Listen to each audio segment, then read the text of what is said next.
الحمد للہ وحدہ والصلاة والسلام علی من لا نبی بعد اما بعد قال رسول اللہ صلی اللہ علیہ وسلم کل سلام من الناس علیہ صدقہ کل یوم تطلع فیہ الشمس تعدل بین اثنین صدقہ وتعین الرجل فی دابته فتحمله علیہا او ترفع له علیہا متاعه صدقہ والکلمۃ الطیبۃ صدقہ وبکل خطوة تمشیها إلى الصلاة صدقہ وتمیت الأذى عن الطریق صدقہ رواہ البخاری والمسلم۔ عزیز ساتھیو، میں نے آپ کے سامنے حضور نبی کریم صلی اللہ علیہ وسلم کی ایک حدیث بیان کی جس میں اس بات کی اہمیت بیان کی گئی ہے کہ اللہ تعالیٰ نے بندوں کو بے شمار نعمتیں عطا کی ہے، اور بندوں کو نعمتیں عطا کرنے کے بعد اللہ تعالیٰ نے یہ توفیق بھی دی ہے کہ وہ ان نعمتوں کو استعمال میں لائے، اس کو استعمال کرنے کا جو قدرت اور استطاعت ہے وہ بھی انسان کو عطا کیا ہے۔ تو لہٰذا اب انسان کے اوپر اس کا نعمتوں کا شکر ادا کرنا بھی لازم ہے، اور شکر کا مفہوم یہ ہے کہ انسان اللہ تعالیٰ کی تابعداری میں لگ جائے، اللہ تعالیٰ کی اطاعت میں لگ جائے، اور اللہ تعالیٰ کی نافرمانی سے بچ جائے، اور اللہ تعالیٰ کو راضی کرنے میں اپنی زندگی گزارے۔ میں نے جو حدیث بیان کی، ابو ہریرہ رضی اللہ عنہ فرماتے ہیں کہ حضور نبی کریم صلی اللہ علیہ وسلم نے فرمایا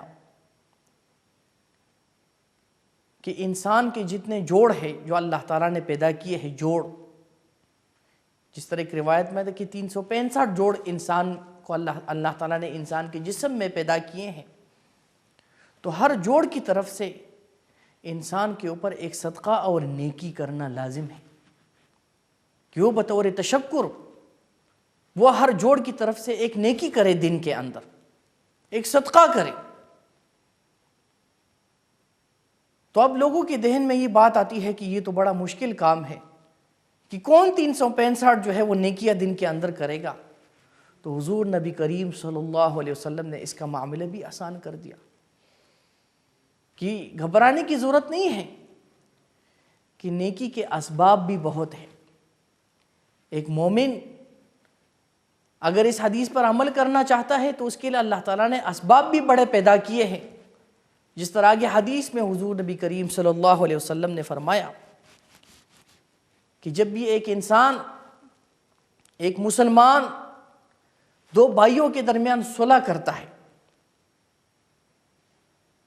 تو یہ بھی اس کے لیے صدقہ اور نیکی ہے، اس کے لیے ثواب کا باعث بنتا ہے۔ قرآن مجید میں اللہ تعالیٰ نے مومنوں کی یہ صفت ذکر کی ہے کہ جب دو مومن آپس میں لڑتے ہیں، اگر آپس میں کوئی اختلاف پیدا ہو جاتا ہے کسی بات پر، تو اس صورت میں ایک مسلمان کا یہ فریضہ بنتا ہے، اس کی یہ ذمہ داری بنتی ہے کہ وہ ان کے درمیان صلح کرے، ان کو آپس میں جوڑ دے، ان کو آپس میں ایک کرنے کی کوشش کرے۔ تو یہ بھی انسان کے لیے وہ نیکی ہے اور صدقہ ہے۔ اور پھر فرمایا کہ اگر ایک انسان راستے میں جاتا ہے اور اس کے پاس اس کو اللہ تعالیٰ نے سواری دی ہے، سفر کرتا ہے سواری میں، چاہے وہ گھوڑے پر سواری کرے، موجودہ دور میں اگر وہ گاڑی پر سواری کرتا ہے، اگر وہ اپنے سواری پر کسی کو سوار کرتا ہے، جس کو ہم کہتے ہیں اگر کسی کو لفٹ دیتا ہے، تو یہ بھی اس کے لیے صدقہ ہے۔ کسی کو سوار کرنا اپنے ساتھ، کسی کو آگے تک چھوڑنا، مثال کے طور پر اگر کسی کو اللہ تعالیٰ نے گاڑی دی ہے، سواری دی ہے، اگر وہ راستے میں کہیں جاتا ہے، راستے میں کوئی اس سے لفٹ طلب کرتا ہے، اور کوئی کسی کو کہیں جانے کی ضرورت ہوتی ہے، تو یہ اس کو اپنے ساتھ بٹھاتا ہے،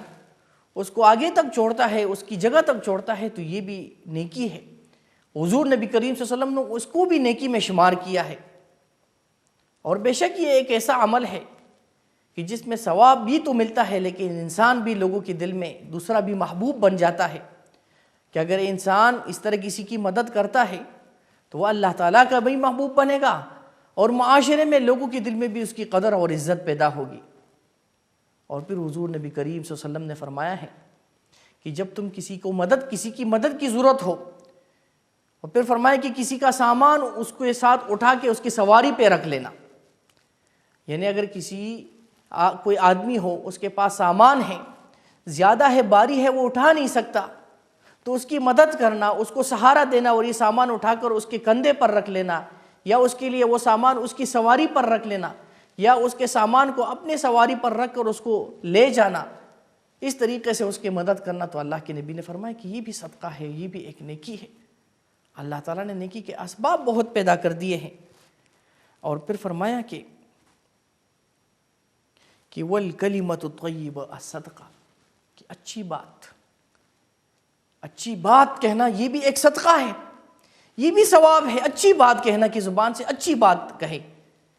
انسان کے منہ سے اچھی بات نکلے۔ ایک بار حضور نبی کریم صلی اللہ علیہ وسلم نے فرمایا کہ جو بندہ یہ دعویٰ کرتا ہے کہ وہ اللہ تعالیٰ اور اس کے رسول پر ایمان اور آخرت کے دن پر ایمان لانے کا دعویٰ کرتا ہے، تو اللہ کے نبی نے ایسے مومن کی یہ صفت ذکر کی کہ فَلْيَقُلْ خَيْرًا أَوْ لِيَصْمُتْ، کہ وہ یا تو اچھی بات کہے